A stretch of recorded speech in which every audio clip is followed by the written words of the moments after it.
You are Locked On Vandy, your daily podcast on the Vanderbilt Commodores, part of the Locked On Podcast Network, your team every day. Hey, Diego Pavia is back, and Vandy is crushing it in the portal. Unbelievable. Welcome in. It's the Locked On Vandy podcast on the Locked On Podcast Network. Welcome in. It is a rare live show, midweek live show. Usually these are following Saturday wins. But here I am. I'm your host, Corey Burton. Again, thanks for being here. Thanks for making Locked On Vandy your first listen every day. We are free and available wherever you get your podcasts and on YouTube as a part of the Locked On Podcast Network, your team every day. Shout out to you every day, or shout out to everybody that supported me. We are presented by the College Football Playoff. Guess what? It is here. The College Football Playoff, that is. You don't want to miss a moment of the action. The College Football Playoff is presented by Allstate, begins with the 4 first-round games on December 20th and 21st on ESPN, ABC, TNT, and Max. So check that out. But, man, what a big day. What a big night. Like I said, this is live. We are live on a Wednesday night. If you are joining in, please get in on the comments. Let me know how you're feeling. All that good stuff. But Diego Pavia is returning. That's on the heels of getting 2 big commitments, literally, from some offensive linemen. And then after Diego Pavia, you get a cornerback commit from Jordan Matthews, who I don't know if he's related to the other Jordan Matthews, but again, getting him from Tennessee as well. So pulling him from the dark side is even better. So big day for Vanderbilt. And I think there should be more to come, but Let's get into Diego Pavia, okay? He's coming back. He won his court case, and it was dragging on to the point where the more days that passed with Diego Pavia court case not getting an answer, it was becoming more and more of a long shot by the day. So I was starting to kind of lose a little bit of confidence going, they're dragging this out. They're going to say no.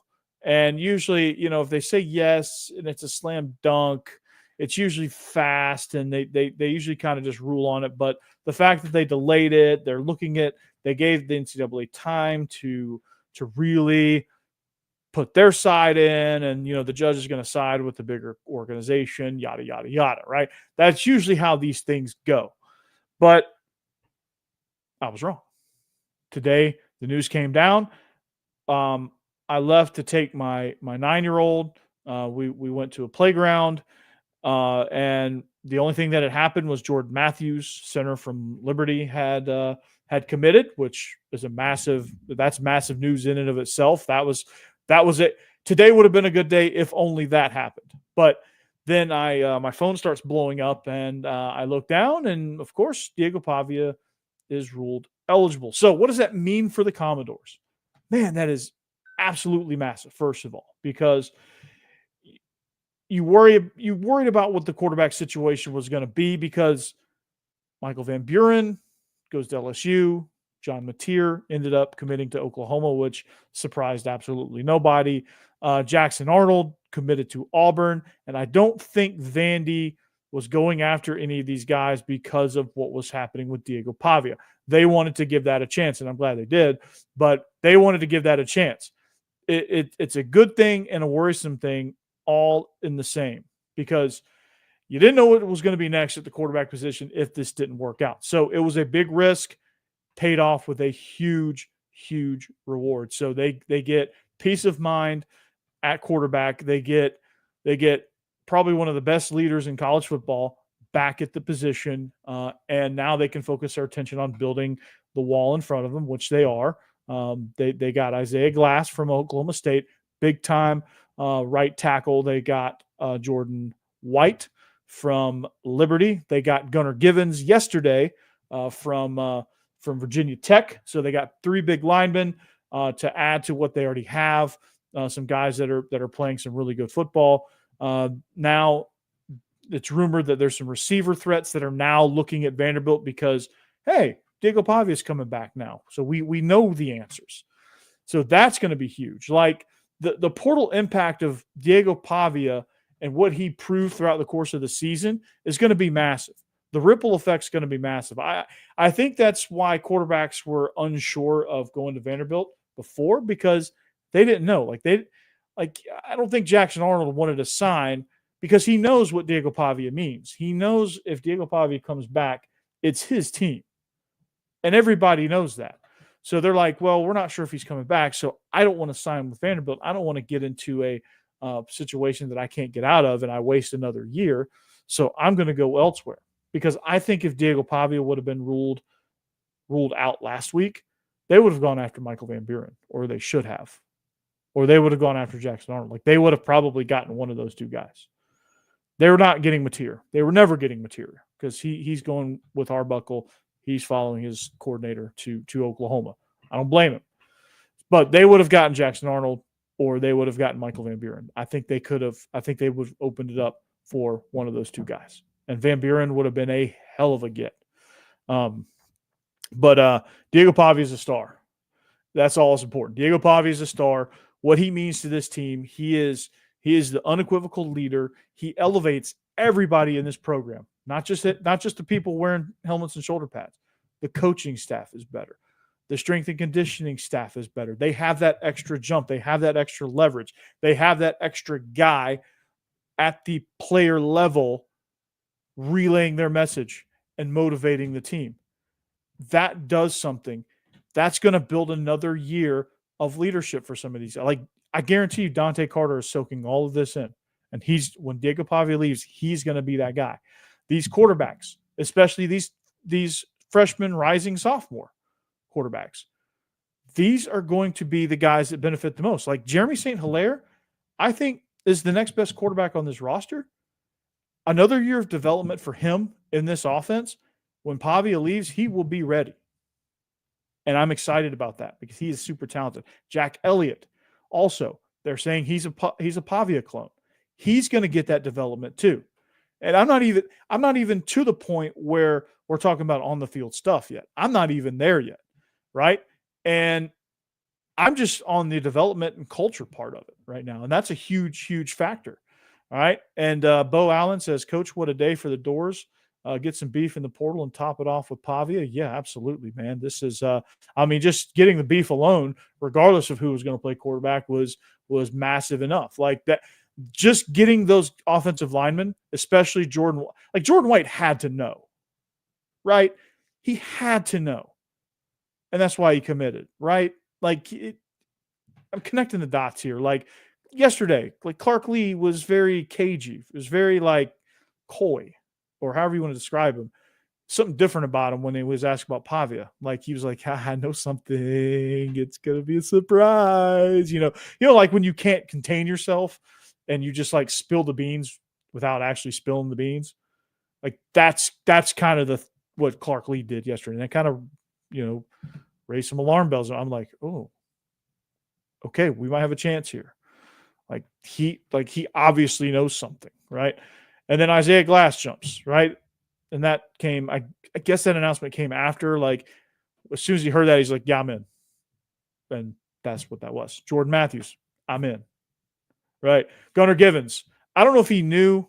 I think he was in regardless.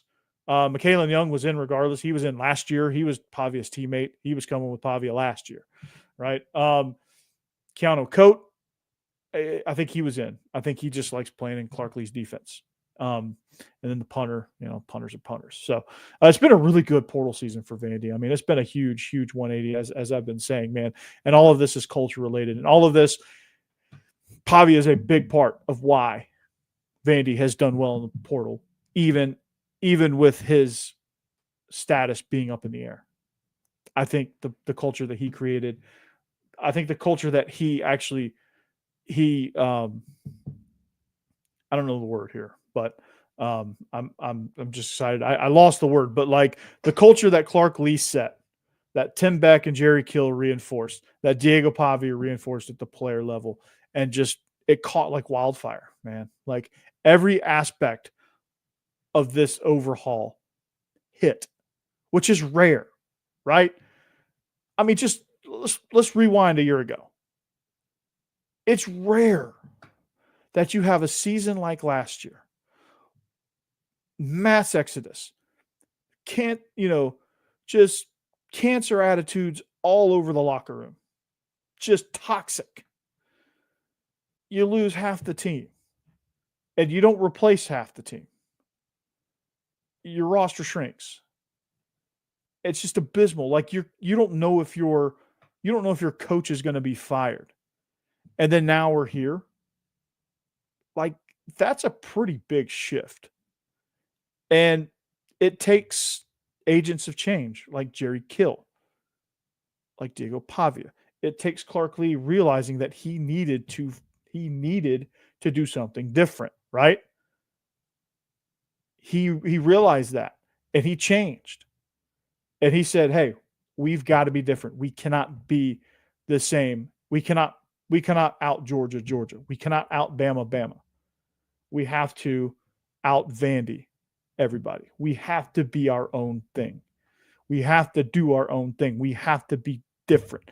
And they got somebody different. They got a tough, resilient, super leader kid from New Mexico State who just with his moxie and confidence alone walked into Jordan-Hare and punched Hugh Freeze in the face and beat the hell out of Auburn.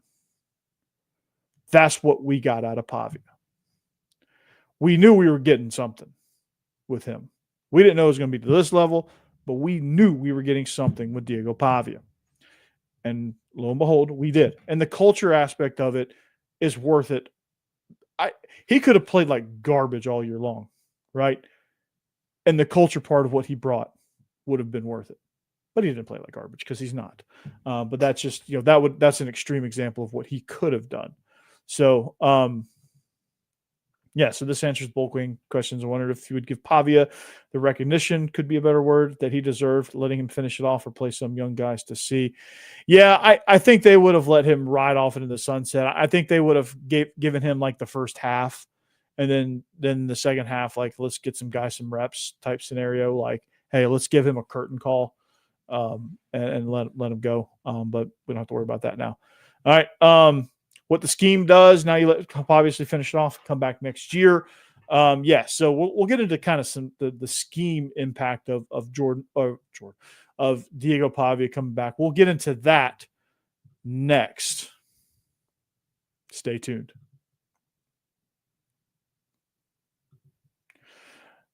All right, college football playoff on TNT. Yeah, it's that time of year. College football playoff is back, and with a newly expanded 12-team format, it's guaranteed to be bigger and better than ever, bringing you all the hard-hitting and high-flying excitement that you love. TNT Sports coverage of the college football playoff begins December 21st, starting with college football playoff kickoff show presented by AT&T at 11 a.m. Eastern. That's 10 a.m. Central Time for all you guys listening to this show. Leading into our first matchup, SMU versus Penn State. That's at noon. And then Clemson looks to upset Texas in a showdown at 4 p.m. Eastern. Don't miss a moment of the action. Watch college football playoff presented by Allstate live on TNT, True TV, TBS, and Max. And if they were really good, they would just let Barkley do it. That would be amazing, actually, if they let Barkley do it. So, but also if you're into chiropractic services, if you like to get your back cracked, your neck cracked, or whatever, if you're feeling bad, you should visit the Joint Chiropractic. And if you're in the Bellevue area, please go to that one, because that's a really good facility. Dr. Nolan takes great care of me, does a phenomenal job there. So the two times that I've been have been phenomenal. I've essentially just kind of floated out of there feeling great, feel like I'm radiating with just absolute happiness and just relaxed. I just relaxed walking out of there. So it's worth it. They have membership stuff, membership packages. Check out their website, the Joint Chiropractic, Bellevue, or they have 900 locations nationwide. So one nearest you. So like if you're listening to the show and you live in Salt Lake City, I'm sure there's one near you in Salt Lake City. Or if you're listening from Naples, Florida, I'm sure there's one somewhere in Naples, Florida that you can go visit. And if you're a member at one, you're a member at all 900. Keep that in mind. So we will, I look forward to going, and it'll be worth it for you as well. The Joint Chiropractic. Do it. All right. Thanks for making Locked On Vandy your first listen each and every day. Thank you for joining me here on the live show. Locked On Vandy, at Locked On Vandy on all social media platforms. Please follow, like, subscribe. The feedback has been great. I love getting feedback from you guys. Positive, negative, if it's constructive, personal attacks, just stay away from that. I care nothing about that. I won't give you any attention there. But if you got something constructive to say, good or bad, please feel free. Or if you want to participate in the show, tell me what you think this means for Vandy and for Diego Pavia to come back for this season, the impact that it's going to have on this team. Leave it in the chat if you're here, and we'll talk about it. Love to hear your thoughts on that. But his impact on the program, we talked about the cultural impact, man, just the leadership, the way he elevates everybody, the way he elevates everything. People gravitate towards Diego Pavia. He's a magnet, and people gravitate towards him. So that alone, I think he was more of a relative unknown coming into last year. So it just wasn't, the allure just wasn't quite there this time last year. And of course, Vandy was radioactive. Diego Pavia, we weren't sure about him. We weren't sure if Clark Lee was going to be there. There was a lot of questions. This year is a lot differently, and you're seeing a different result. So scheme-wise, what does this do for Diego Pavia? What does this do for Vandy? So obviously the run game portion of it, the option game portion of it, that's only going to get better. And as they add weapons, as they figure out who can do what, they're going to figure out ways to help keep and help preserve Diego Pavia, because a lot of it was on his shoulders this past season, and it showed down the home stretch of the season. He was just banged up, man, and he just took a beating.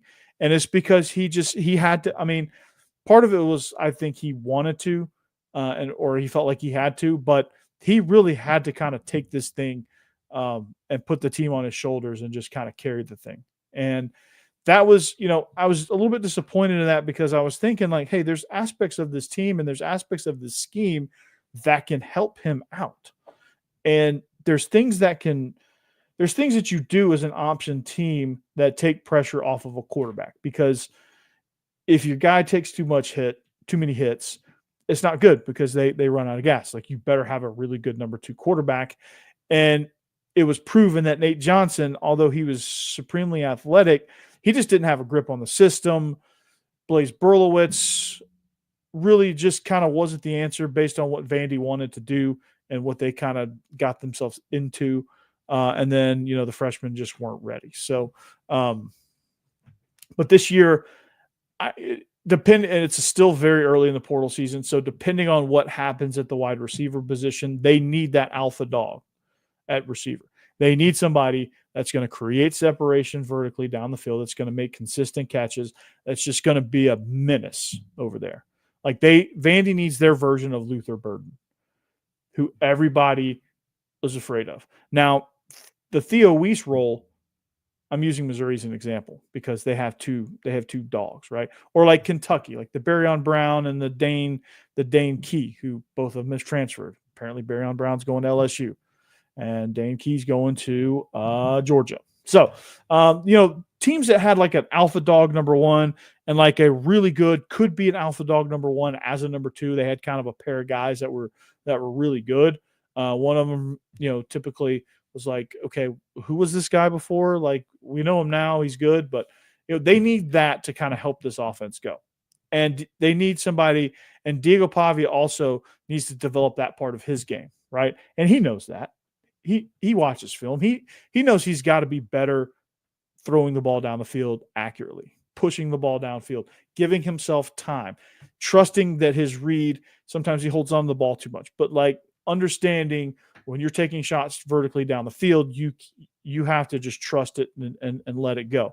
And I don't think he trusted what he had at wide receiver this year. I don't think he thought his guys could, if he just put it up there, they were going to go and get it consistently. They did, but they did sometimes. Like Junior Sherrill made plays, but like he didn't make enough consistently for them to be a threat down the field. Teams didn't respect that. If they have a guy out there that teams are going to respect, they can't crowd the box. They can't compact their defense. They have to respect the vertical space, right? And this is a factor.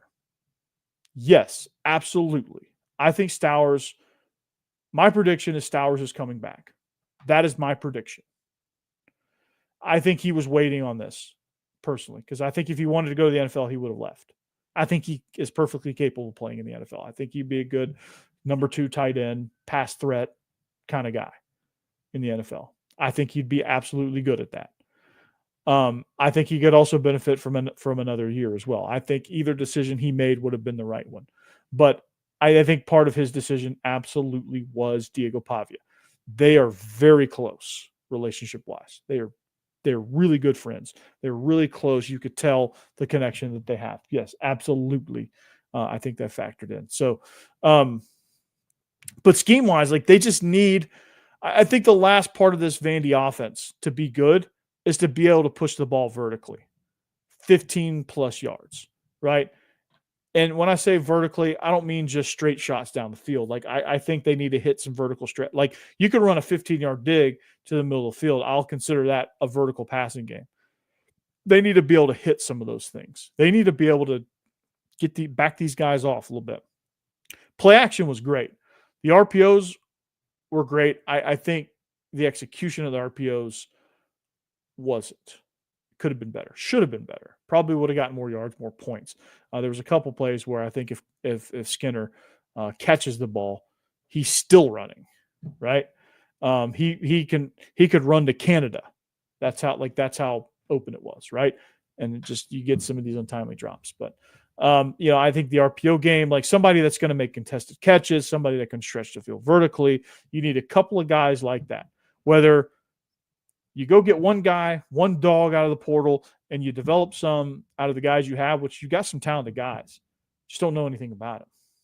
But you got some talented guys in there that can do some things. You just got to get them there. And I think a full offseason with Pavia will help that. But they understand that they need to be more of a vertical team and have more of a vertical presence. They understand that. The coaches understand that. Diego Pavia understands that. These receivers understand that they've got to step up. The offensive line, they've beefed it up, and they've got to understand they got to protect better and communicate better. And I think you've gotten so much better at the center position with Jordan White. I think you're going to have that elite communicator, that elite center that's gonna set the tone for the rest of the offensive line. So I love that. We'll talk about how these transfer portal guys, offensively and defensively, are going to impact the team. We'll talk about that next.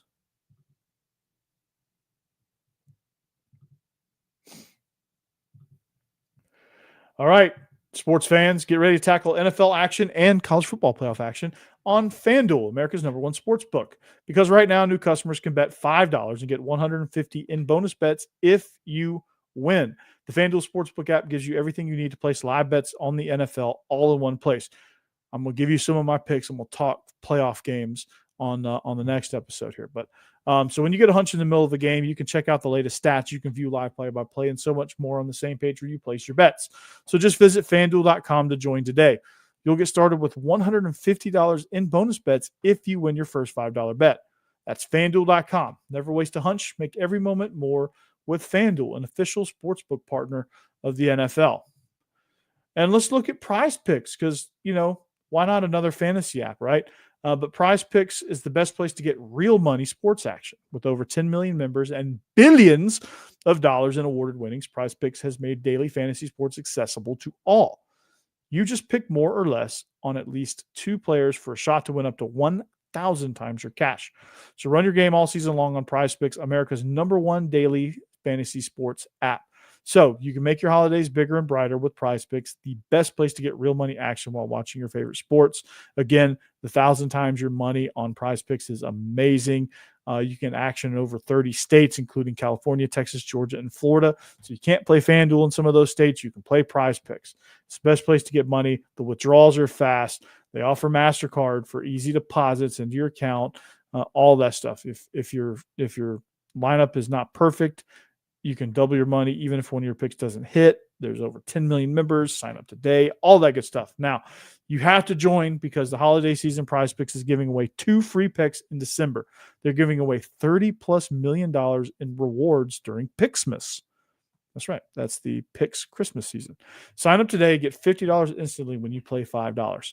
You don't even need to receive You don't even need to win to receive the $50 bonus. It's guaranteed. So PrizePick also offers weekly promotions that can lead to big payouts like Taco Tuesday each Tuesday. PrizePicks discounts select players and select player projections up to 25% to provide even more value for your lineups. If you think James Cook will get you 60 yards next week, if you think Jerry Jeudy will catch a touchdown or Joe Burrow will pass for more than 1.5 touchdowns, you can cook up all those hot takes with your friends and win real money this season when you and your crew run your game on PrizePicks.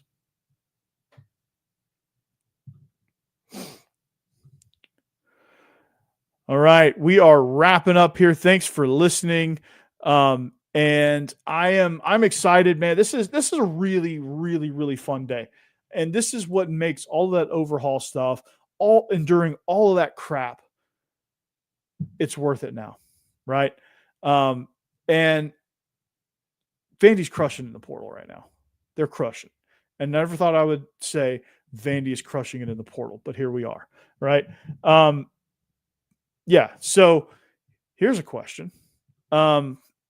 Who should Vandy go after for wide receiver? If you could choose, who would you want? Well, I'll tell you who just hit the portal. Isaiah Horton from Miami. He's a local kid. He's explosive. I would go after him. There's a lot of great receivers out there. The kid from Colorado State, Caleb Goody. I think he's somebody that I would go after. He's kind of an alpha dog. He's got some speed to burn. He can stretch the field vertically.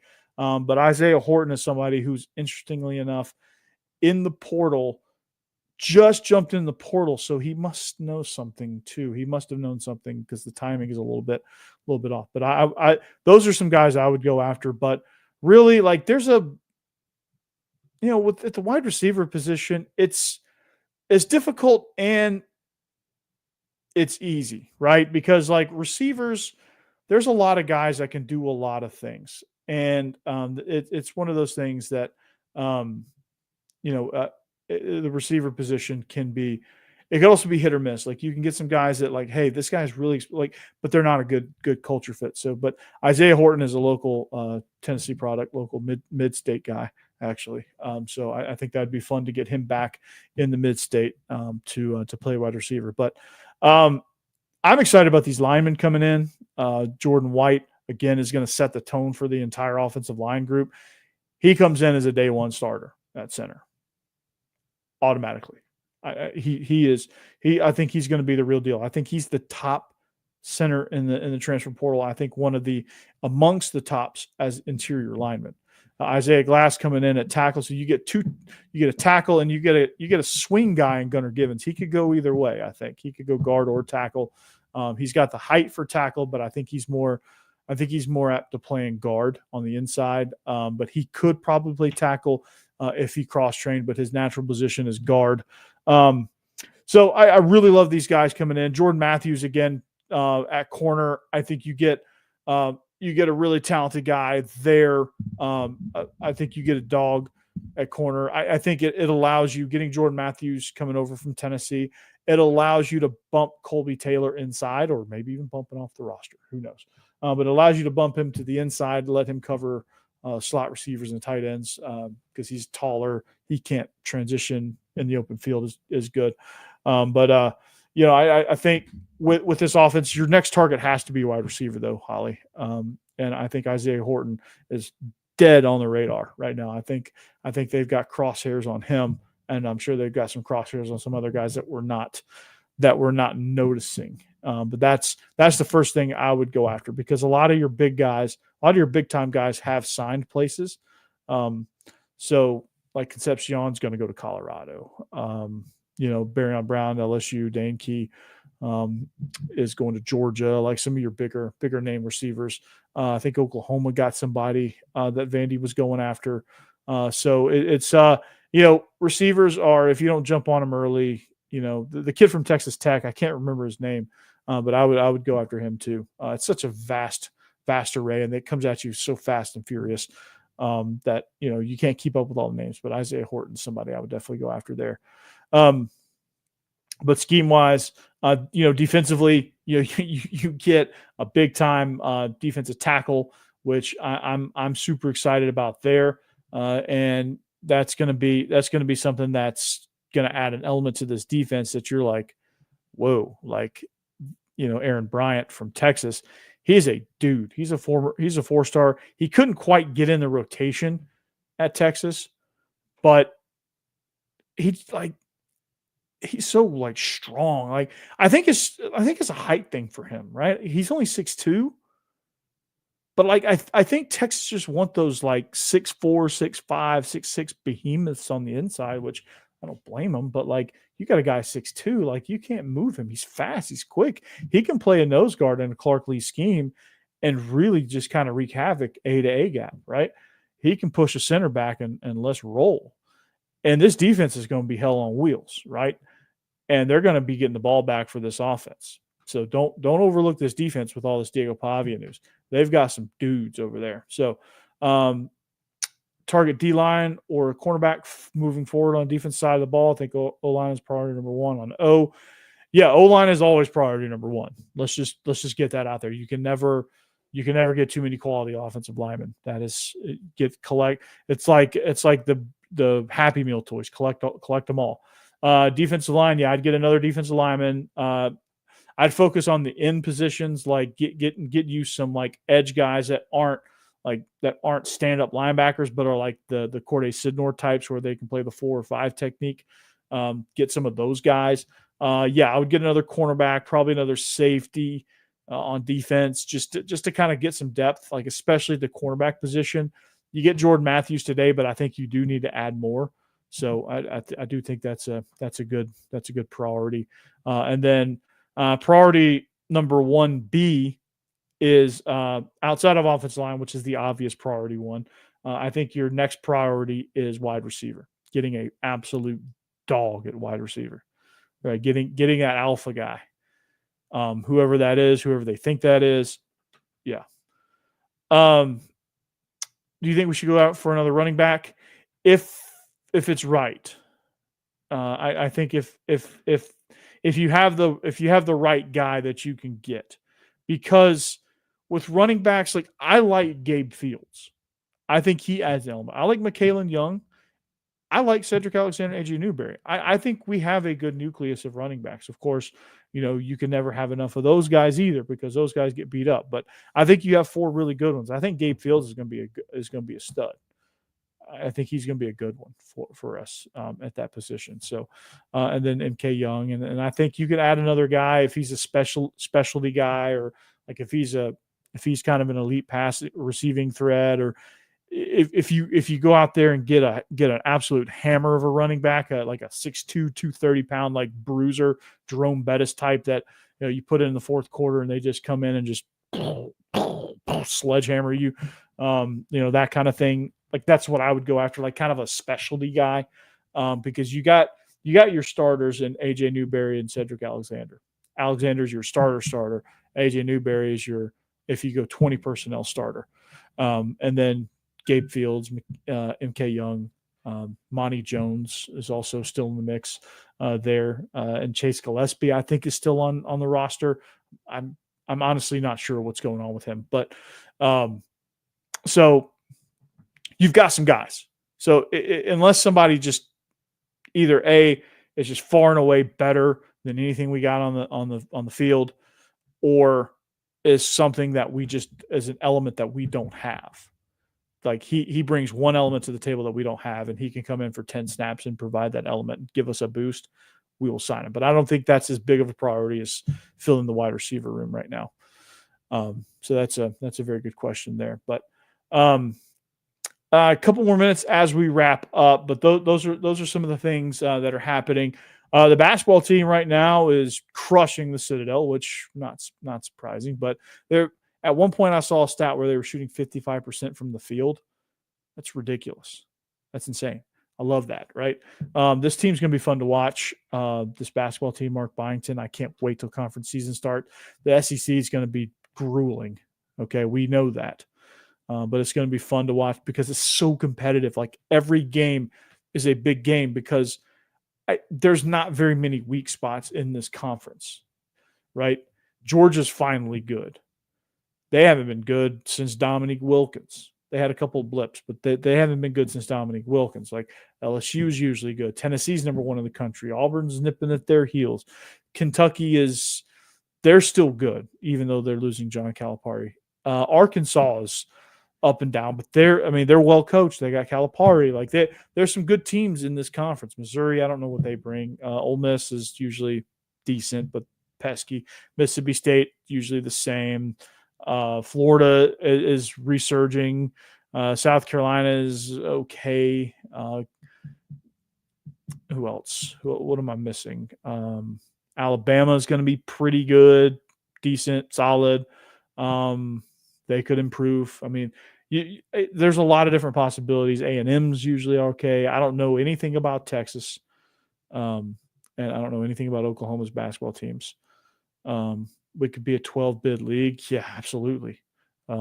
Absolutely could be a 12-bid league. I could see that. I could absolutely see that. The SEC's taking over everything. I love it. And I'm going to leave it there. The SEC's taking over everything. So, but that's where I'm going to leave you guys. If you know somebody that's not subscribed, get them subscribed. Let's get to 1,000. All right, let's get to 1,000. If I get to 600, I'll start doing some Twitter spaces here and there. I'll do them more consistently as I get to 700, 800, 900, 1,000. I'll start adding in some extra things. But let's get to those milestones here. Let's get to 600, and I'll do a Twitter space, and I'll start that trend, and then I'll do more consistently there. So if you know somebody that's not on the train, get them aboard. Okay, this thing is going to be a full steam engine, full speed ahead. Right? If you're not impressed, then I don't know what to tell you. But I'm flying solo here. This is what it is. I get guests on every once in a while, but hey, this is what it is. Love you guys. Love the support.